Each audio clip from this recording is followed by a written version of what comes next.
Ouais. J'avais prévu de jouer toute la journée à la Play 5, mais vous voulez me voir rager sur les annonces du MCU, c'est ça? Allez, on y va.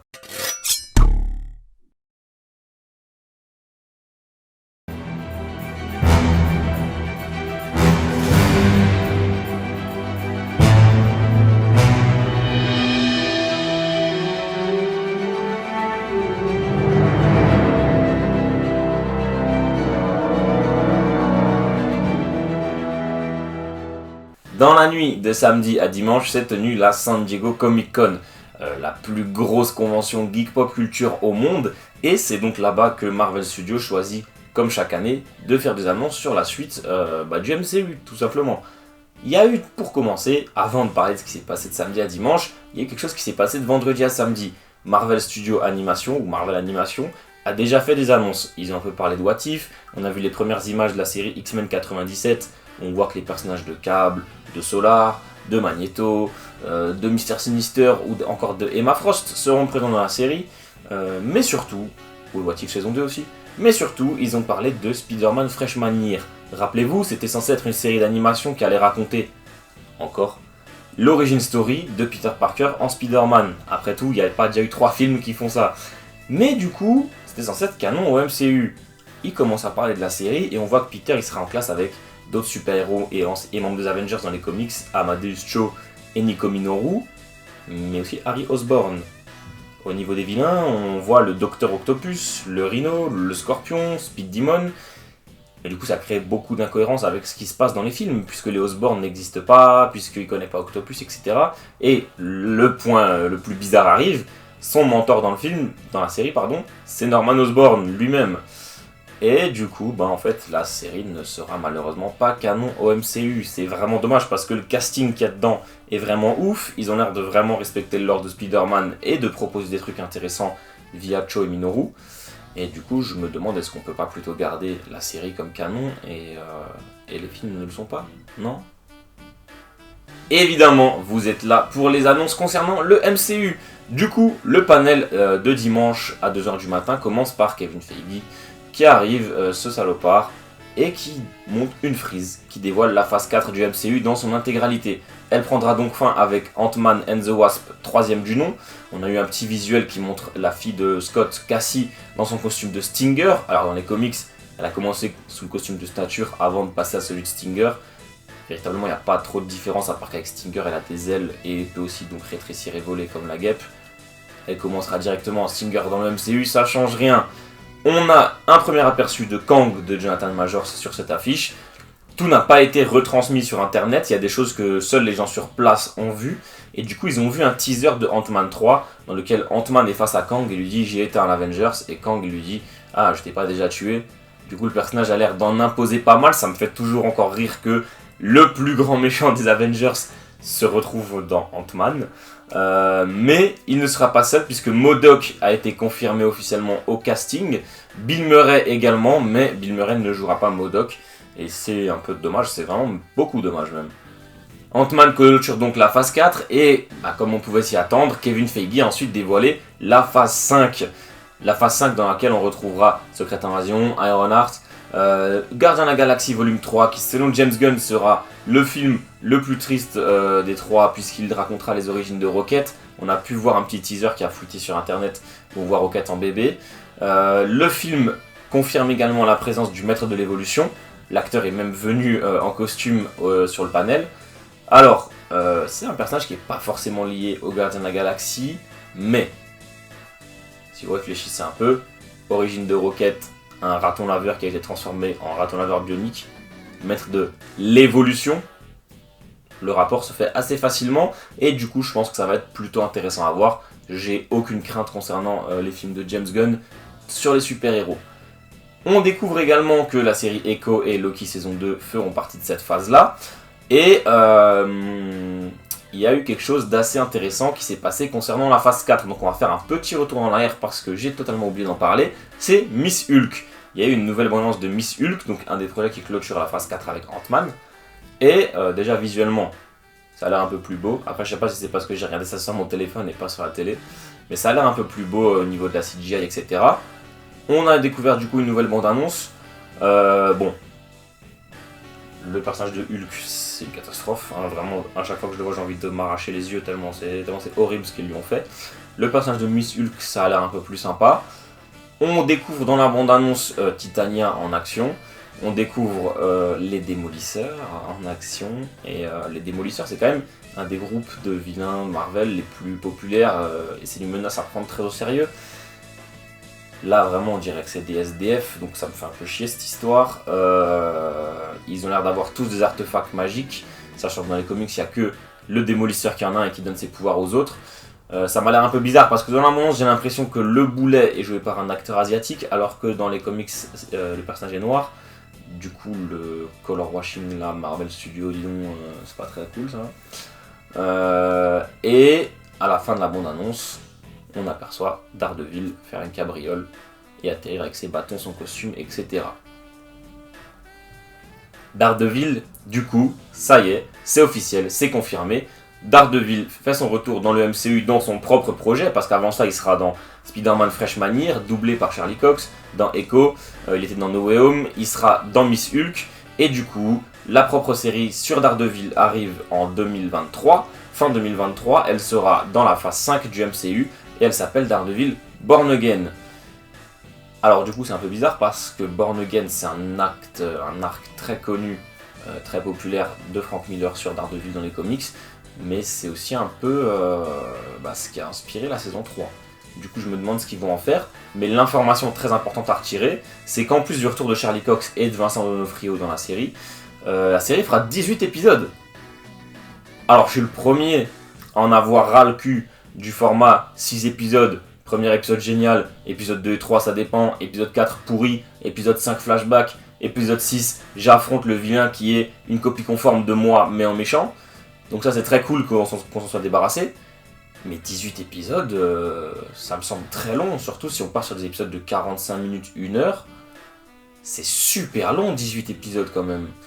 Donc à voir, j'espère que ce sera aussi quali que les 3 premières saisons. C'est qu'on a eu sur Netflix, mais bon c'est le MCU, hein, vraiment ne vous faites aucun espoir là-dessus. On a eu la confirmation que le film Blade sortira en novembre 2023 également. On a le logo et le nom du prochain film Captain America, le 4e Captain America New World Order, qui du coup, évidemment, ce sera avec Sam dans le rôle de Captain America. Et une annonce de film qui me fait un peu peur. Ils ont annoncé le film qui allait clôturer la phase 5, c'est Thunderbolt. Pourquoi ça me fait peur? Parce que les gens n'ont pas compris ce que c'est les Thunderbolts. Quand on regarde sur internet, on voit des fanarts, des montages Photoshop de merde, où il y a le Baron Zemo, Red Hulk, ça parle de Justin Hammer, ça parle de l'Abomination, etc. Ça met Yelena dedans, US Agent et tout ça. C'est pas du tout ça que sont les Thunderbolts. Déjà, il faut savoir que les Thunderbolts qui sont juste là, ils ont de Thunderbolt que le nom en vérité. Hein. C'était juste un nom éditorial pour aider la série à marcher, mais c'est des super-héros, donc ça n'a rien à voir avec des Thunderbolts. Les Thunderbolts, c'est des vilains qui font semblant d'être des gentils. C'est ça qui s'est passé à l'origine avec le Baron Zemo et les Maîtres du Mal qui ont changé d'identité pour se déguiser en super-héros et donc se faire passer pour des gentils. Il y a eu ça plus tard encore, même récemment dans King in Black, où le Caïd il engage des vilains, ils ont leur costume de vilain, mais ils sont forcés de faire des trucs héroïques. Il y a toujours un but néfaste, un but méchant derrière, mais voilà, c'est des vilains qui jouent les gentils. Il y a eu une petite période où c'est une espèce de Suicide Squad menée par Luke Cage avec du coup des prisonniers du raft.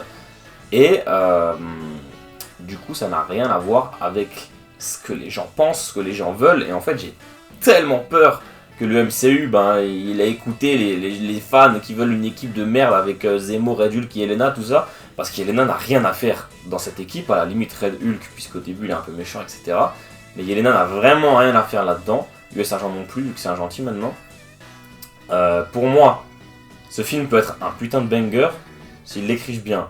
À savoir qu'à la fin de Captain America, du coup, on a Sharon qui retrouve sa place dans le Shield, mais qui est totalement méchante.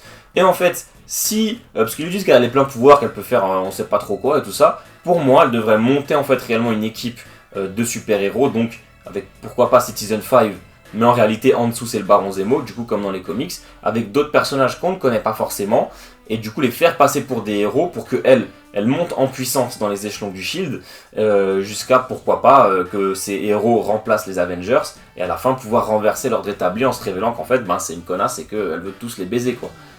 Mais bon, le film ça risque d'être un espèce de Dark Avengers avec un Hulk rouge, une autre Veuve Noire, un autre Captain America et ce genre de conneries. Donc j'ai vraiment peur de cette annonce, mais en même temps elle me hype un peu. À voir. Un autre truc qui m'a un peu dérangé, c'est qu'il manque quelque chose en fait dans cette phase 4 et 5. Et oui, la série Armor Wars, elle a totalement disparu, elle n'est pas notée.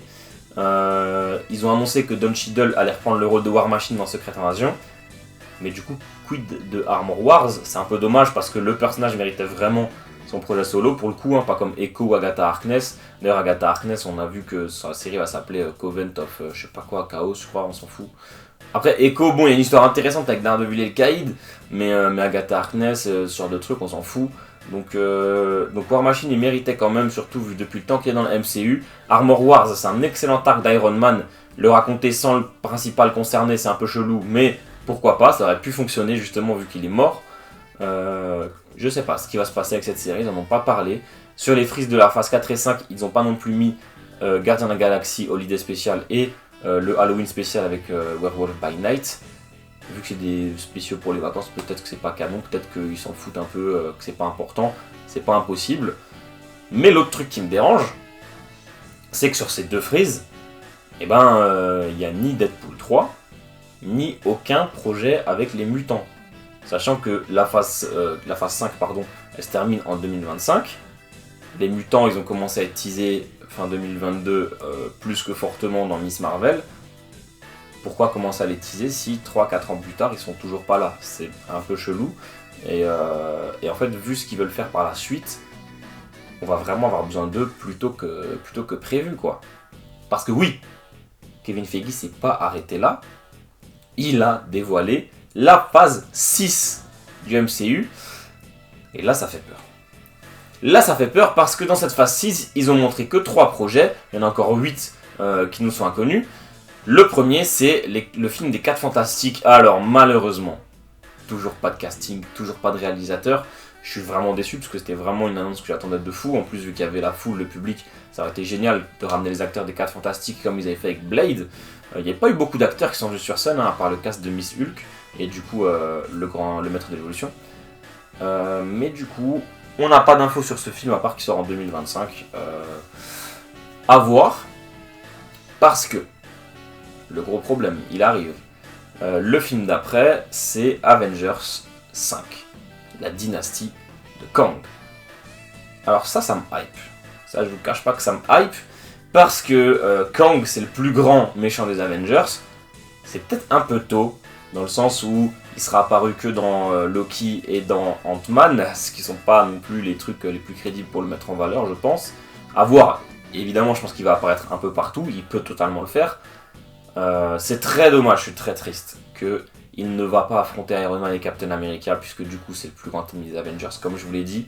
Cela dit, on a le Chevalier Noir, on a Cersei, on a Spectrum, on a Hercule, on a US Agent, et je suis sûr qu'il y a d'autres personnages qui vont commencer à se rajouter. Et c'est ces personnages-là qui formaient un peu les Avengers à l'époque où ils affrontaient continuellement Kang. Alors du coup, ça me hype plutôt bien, ça c'est cool. J'ai quand même peur que le film arrive un peu trop tôt pour Kang, parce que visiblement avec un titre comme ça va conclure Kang, donc c'est peut-être un peu tôt. En tout cas, le personnage de Kang a l'air complètement fou de ce qu'on sait de lui dans le MCU. Jonathan Major, c'est trop fort. Donc à voir. Ce projet-là me hype plutôt. Le véritable problème, on va y venir, et c'est sûrement pour ça que vous êtes là, c'est le film Avengers 6, qui a été confirmé pour sortir 6 mois après Avengers 5. Alors ça, fut un temps, j'aurais été comme un fou, j'aurais été tout nu. Mais depuis ce que le MCU est un peu devenu depuis la fin d'Avengers Endgame, j'ai vraiment des doutes. C'est Avengers Secret Wars. Et là, ça pose un véritable problème. Et je vais vous expliquer pourquoi vous m'avez vu gueuler sur Twitter là-dessus. Déjà, il y a un truc que je comprends pas. C'est que les gens, et par les gens, je veux dire les gens qui ne sont pas forcément fans de comics, qui n'en lisent pas, ils sont fascinés, omnubilés par Secret Wars. Je comprends pas comment ça se fait, parce que hier vraiment, quand ils ont annoncé les films, mais le nombre de gens qui étaient comme des oufs pour Avengers Secret Wars, pas pour Avengers la dynastie de Kang ou les autres projets, c'était vraiment le titre Secret Wars, qu'ils étaient tous là, ils étaient ouais, let's go, des gifs de machin, tu vois. Et genre, pourquoi? Parce que c'est impossible que tous ces gens aient lu Secret Wars, parce que Secret Wars, ça commence ici, ça finit là. Et encore ça, c'est des petits tomes, parce que normalement le volume peut être un peu plus gros, mais vous voyez tout ce qu'il y a quand même. C'est impossible que vous l'ayez lu. Je vais vous prendre un exemple qui va vous parler le plus simplement du monde. On va parler de Thor 4. Hein, Thor 4 qui fait énormément de débats, qui est énormément critiqué. Il adapte deux récits. Le récit du massacre de Dieu et le récit de Jane Foster en Thor. Et c'est pas juste le début, hein, il adapte l'intégralité du récit de Jane Foster en Thor. Soit en fait tout le travail de Jason Aaron sur Thor. Ce travail il a commencé en 2012, il a fini en 2019. Il y a quasiment 10 ans d'écriture du personnage de Thor par Jason Aaron qui a été condensé dans un film de un peu moins de 2h30.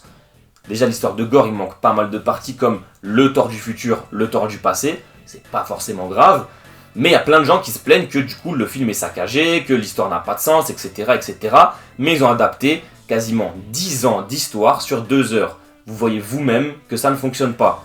Secret Wars, ça a commencé en 2012, ça a fini en 2015. C'est certes moins long, mais ça s'étoile sur 3 séries. Donc au final, il y a encore plus de numéros. La frise, vous l'avez déjà vu de nombreuses fois. Et dites-vous que sur cette frise, à la fin, il y a juste marqué Secret Wars. Il n'y a pas les 10 issues de Secret Wars. Donc en vérité, il faut encore ajouter 10 numéros. Vous voyez à quel point c'est long d'en arriver à Secret Wars. De comprendre Secret Wars, c'est tenant et aboutissant, pardon. Et du coup, je comprends pas pourquoi vous êtes aussi hype par un truc que vous n'avez pas forcément lu. Je sais très bien qu'il y a des gens qui l'ont lu, mais la majorité, c'est impossible qu'elle ait lu tout ça. Et même qu'elle ait juste lu Secret Wars, vu le prix du truc, c'est quand même un récit assez massif à lui tout seul. Et vous avez la preuve avec Thor que ça fonctionne pas d'adapter un truc comme ça. Et là, du coup, Secret Wars, ça ne peut pas fonctionner. Et ça peut pas fonctionner pour plusieurs points en plus. Ça peut pas fonctionner parce que déjà, Secret Wars, c'est pas du tout ce que vous pensez. Mais là, on va arriver sur peut-être le point positif du film. Secret Wars, c'est pas du tout un truc de tous les multivers se rencontrent, il y a des personnages de tous les univers qui font la fête, des combats, du fanservice, etc. Non, pas du tout. Les personnages principaux de Secret Wars, c'est Thor, c'est Spider-Man, c'est Mr. Fantastic, c'est Thanos, c'est le Docteur Fatalis, c'est la Femme Invisible. Le seul personnage du multivers qui est important, qui est principal dans Secret Wars, c'est Miles Morales. Et le cas est vraiment différent, quoi. Et du coup, bah là, dans le MCU, déjà, en fait, ils ont annoncé, il faut le savoir également, que la phase 4, 5 et 6, elles forment la multivers saga, la saga du multivers. Et du coup, Secret Wars, c'est la destruction du multivers. Tous les films, ils vont pas parler du multivers, parce que là, on en a déjà eu 2. Je pense que si tous les films, ils font voyager les héros dans le multivers, ils ramènent des caméos d'autres univers et tout ça, ça va vite nous casser les couilles. Du coup, bah, le multivers il va pas être forcément exploité à 2000%. Donc le détruire déjà, je trouve ça un peu précipité, un peu débile. Surtout juste après Kang, je pense que ça va être lié à Kang pour le meilleur ou pour le pire, parce que vous allez voir, il y a un autre problème du coup avec ce film, on en parle après. Le point positif du coup que je pense qu'il peut y avoir dans un film Avengers Secret Wars, c'est qu'il y a un truc qui marche dans le MCU qui marche pas dans les comics, on l'a vu avec No Way Home, c'est de ramener des acteurs qui ont joué les personnages dans d'autres films qui ne sont pas canons au MCU. Du coup, attendez-vous à revoir Toby et Andrew, je pense. Attendez-vous pourquoi pas à voir Hugh Jackman, à revoir Patrick Stewart. En tout cas, voilà, peut-être Deadpool il arrivera par ce moyen-là, on ne sait pas. En tout cas, je pense que ça va être un pot pourri de caméos et que des personnages Marvel d'autres films, du coup, que le MCU vont être importants dans l'histoire. Et ça peut être plus ou moins cool, ça va être la corde sensible de la nostalgie, moi je suis un client de ça, No Way Home, voilà. Donc pourquoi pas, mais si c'est juste pour ça, ça n'a pas grand intérêt. Mais la deuxième raison qui fait que ça ne fonctionnera absolument pas, en tout cas du moins que ce ne sera pas Secret Wars, Après, le film peut être bien, mais ce sera pas Secret Wars, ce sera jamais Secret Wars, c'est impossible, parce que Secret Wars, c'est l'aboutissant, l'affrontement ultime, de deux rivaux, de l'histoire entre deux rivaux, Mr. Fantastic et le Docteur Fatalis. Le film 4 Fantastic, il sort moins d'un an avant Avengers 6. Comment vous voulez qu'en moins d'un an, en un seul film, on ait tout ce qu'il faille pour que le choc il soit aussi incroyable que dans les comics. Les personnages ils vont à peine être introduits, ils vont pas être les deux personnages principaux d'un film qui s'appelle Avengers, c'est impossible. Du coup, je pense que ça va peut-être être Kang le méchant, je sais pas. Mais du coup, si c'est Kang le méchant, c'est pas Secret Wars. En fait, moi c'est ça vraiment qui me casse les couilles, vous voyez. Le film, ça se trouve, il peut être bien, il va peut-être être bien, ça se trouve, je vais le kiffer. Mais Captain America Civil War, c'est pas du tout Civil War. C'est pas parce que Iron Man et Captain ils se tapent dessus que c'est Civil War. Hein, on le rappelle, Civil War, une guerre. Il n'y a pas eu de guerre, il y a eu un petit combat entre potes sur un aéroport. C'est pas une guerre ça. Donc Secret Wars, dans le contexte actuel du MCU, à moins que 4 Fantastiques qui sort dans 2 mois, et qu'il y ait 4 Fantastiques 2 et 3 entre temps, c'est impossible que ça raconte l'événement auquel ils volent le nom. Du coup, ça me casse un peu les couilles, ça me casse beaucoup les couilles. Et c'est pour ça que j'arrive vraiment pas à être hype par ce film, parce que là, dans l'état des choses, ça ne peut pas fonctionner. À voir comment ça va avancer, mais je pense que même avec l'avancement des choses, le film ne racontera jamais Secret Wars, c'est impossible. Et enfin, le panel s'est terminé sur un film qui se passera avant tout ça, on revient un peu sur du positif, c'est Black Panther 2 Wakanda Forever. On a eu la bande-annonce du film, du coup elle dévoile Namor. Alors j'avoue que j'ai encore extrêmement du mal avec le fait qu'il s'est fait de Namor un espèce d'Aztèque, même s'il a un peu de flow, hein. Ça fait trop pas Namor en fait. Visuellement le film a l'air magnifique, hein. Voilà, les plans sous l'océan avec les baleines et tout, c'est un truc de fou. Et même en termes d'histoire, je trouve la bande-annonce elle est super puissante quoi. Quand on voit Shuri et Ramonda pleurer, quand on voit la reine dire qu'elle a perdu tous les gens qu'elle aimait, toute sa famille, la fresque avec T'Challa et tout ça en hommage à lui, ça a l'air vraiment puissant comme film. Je pense qu'il va vraiment être très bien ce film, j'espère en tout cas. À la fin, on voit une Black Panther, un ou une Black Panther en costume, on voit pas le visage, on voit juste une silhouette qui a l'air pas si épaisse que ça. Moi je pense que c'est un bait. Et je continue de maintenir ma position que ça va être N'Jadaka qui va devenir Black Panther, donc Michael B. Jordan. C'est la saga du multivers ou pas, hein, voilà. Mais j'ai vraiment hâte de voir ce film du coup, qui pour le coup il m'a bien hypé avec sa bande annonce. Donc ça c'est cool, ça c'est très cool. Comme quoi je ne suis pas devenu un vieux con qui n'aime plus rien.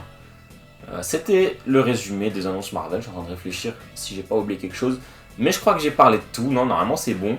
Il y a quelques annonces comics, dont un truc de fou, une phrase mystique sur un fond d'espace, avec les noms de Jonathan Hickman, donc Monsieur Secret Wars, Monsieur Oxepox, donc un génie quoi, et Valerio Schiti au dessin, qui est un des tout meilleurs dessinateurs de Marvel en ce moment. Donc ça va être incroyable. Quoi que ce soit, hein, ça va être incroyable c'est sûr. Et du coup voilà, mitigé par rapport à cette phase 5 et 6 du MCU. La phase 4 pour moi elle est clairement condamnée. Mais voilà, on va quand même continuer à regarder tout ça et en parler parce qu'on est des Yankees de merde.